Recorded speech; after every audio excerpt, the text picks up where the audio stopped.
ஸ்ரீராமச்சந்திர பரபிரம்மணே நமஹ.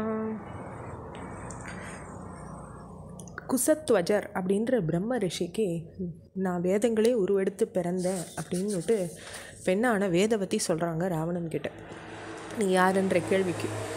அப்போது பலர் என்னை திருமணம் செஞ்சுக்க அனுமதி கோரின போது அதுக்கு இணங்க என் தந்தை மறுத்துட்டார். இப்படி மறுக்கப்பட்ட ஒருத்தன் என் தந்தையை கொண்டுட்டான். அவரோட என் தாயும் சதையில் ஏறிட்டாங்க.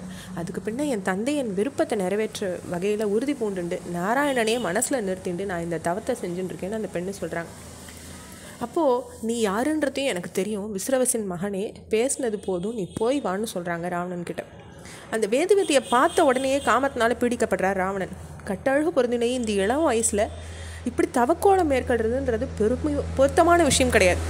நான் லங்கையின் அரசன்னு உனக்கு தெரியும், எனக்கு மனைவியாகி உன் பருவத்துக்கேற்ற இன்பங்களை அனுபவிச்சுக்கோன்னு சொல்கிறார்.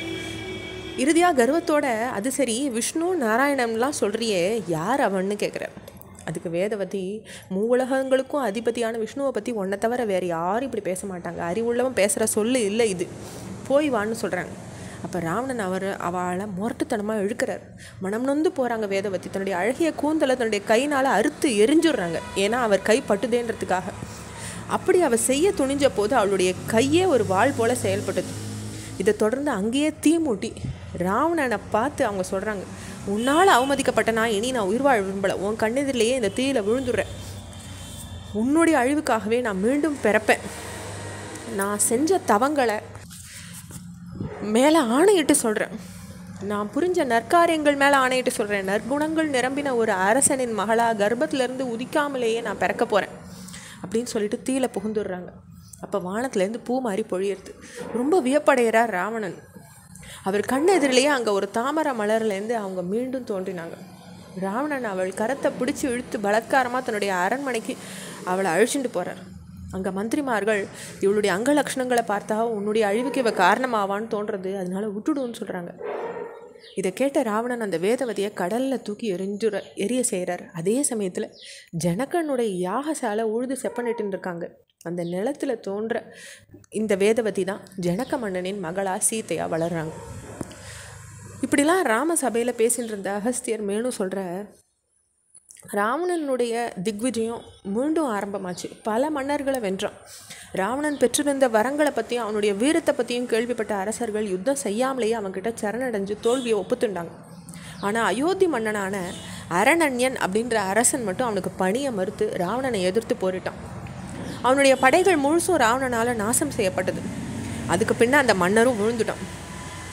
இப்படி யுத்தத்தில் வீழ்த்தப்பட்டு மரணத்தின் வாயில் அடைஞ்சிட்ட அந்த அயோத்தி மன்னன் அரண்யன் ராவணனை பார்த்து, நான் உன்னால் வீழ்த்தப்பட்டதுக்காக நான் இப்போ நான் வீழ்ந்துட்டேன்னு நான் நினைக்கவே இல்லை, விதின்றது என்னை வீழ்த்திருக்கு, அந்த விதிக்கு நீ ஒரு கருவியாக செயல்பட்டிருக்க, ஆனால் இக்ஷ்வாகு குலத்தை இன்றைக்கி அவமானப்படுத்திட்ட நீ அதுக்குரிய பலனை அனுபவிக்காமல் கண்டிப்பாக போக மாட்டேன். நான் நல்ல முறையில் ஆட்சி நடத்தினேன்றது உண்மையானாக்கா, நான் வேள்விகளை ஒழுங்காக செஞ்சு முடிச்சிருக்கேன்றது உண்மையானாக்கா, என்னுடைய மக்கள் முறை தவறாமல் நான் பாதுகாத்திருக்கேன்றது உண்மையானாக்கா, என்னுடைய இக்ஷ்வாகு குலத்தில் தோன்ற போகிற ஒரு அரச குமாரனால் யுத்தத்தில் நீ வீழ்த்தப்பட்டு மரணம் அடைவ கண்டிப்பாக அப்படின்னு அந்த ராஜா சொல்கிறார். இப்படிலாம் அனரண்யன் சொன்ன போது தேவவாத்தியங்கள் முழங்கித்து வானத்தில் பூமாரி பொழிஞ்சுது. இதுக்கு பின்னையும் ராவணன் பல அரசர்களையும் பலரையும் அழிச்சுட்டு வர்றார். அப்போ அவரை ஒரு நேரத்தில் சந்திக்கிறார் நாரத முனிவர். உன்னுடைய வீரம் என்னை மெய்சிலிருக்க வைக்கிறது, ஆனால் ஒரு விஷயம், மனுஷாலை கொள்றதுனால உனக்கு என்ன பெருமை? பலவிதமான துன்பங்கள், நோய்கள், மூப்பு, பசின்னு அனுபவிக்கிற மனுஷா இறுதியில் மரணத்தையும் அடைய தான் போகிறாங்க.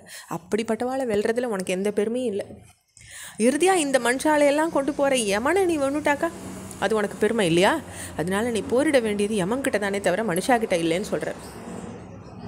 அப்போ ராவணன் சொல்கிறார், மோதலை விரும்புகிற முனிவரே, யமனையும் நான் கண்டிப்பாக வெல்லுவேன், பார்க்கடலையும் கடைவேன், அதுலேருந்து அமுதத்தை எடுத்து நானும் பருகுவேன், நீங்கள் அதை பார்த்துட்டே இருங்க, யமனை நான் வெண்ணாயிட்டுதுன்னுட்டு இப்பயே முடிவு செஞ்சுக்கோங்கன்னு சொல்லி சிரிக்கிறார் ராவணன். ராவணன்கிட்டேருந்து விடை பெற்று நாரதர் நேராக போய் யமனை சந்திக்கிறார்.